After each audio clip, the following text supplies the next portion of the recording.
전세가 조금 더 부담이 적죠. 월세 같은 경우는 매달 이제 나가는 금액이 있으니까. 내가 세를 산다면 전세를 원하죠. 그리고 만약에 내가 세를 놓고 살 그런 사정이 있다면 월세가 나을 것 같은데요. 세입자는 월세보다 전세를 더 선호하고 집주인은 전세보다 월세를 놓는 것을 더 선호한다. 보통 짐작할 수 있는 이야기지만 실제 조사 결과에서도 비슷한 결과가 나왔습니다.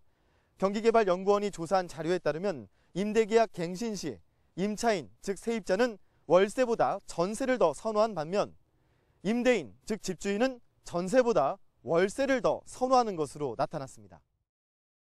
임차인 중 현재 전세에서 살고 있는 임차인의 96%, 월세에서 살고 있는 임차인의 36%는 향후 전세 거주를 희망한다고 밝혔습니다.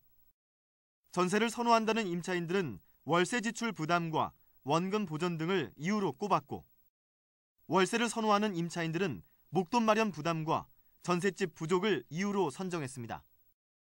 반면 임대인들의 의견은 다릅니다. 현재 전세를 놓고 있는 임대인 중 30%는 전세에서 월세로 전환하길 희망하고, 월세를 놓고 있는 임대인의 89%는 앞으로도 계속 월세를 놓겠다고 답했습니다. 국토교통부의 수도권 주택거래량 자료를 보면 월세는 2011년 16만 건에서 2013년 20만 건으로 25% 증가했지만 전세 거래는 40만 건에서 37만 건으로 7.5% 감소해 실제 전월세 시장의 흐름이 전세에서 월세로 기우는 모습입니다.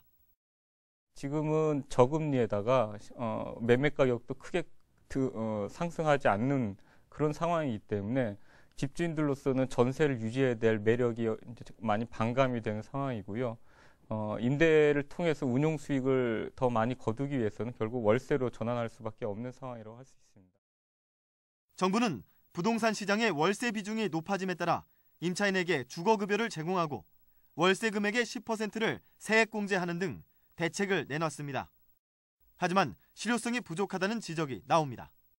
최근 2월 달에 정부가 임대인들에게 소득세를 과세하겠다고 방침을 발표했는데 이것이 오히려 민간 임대 시장을 위축시킬 수 있는 요인이라고 저는 생각이 들고요.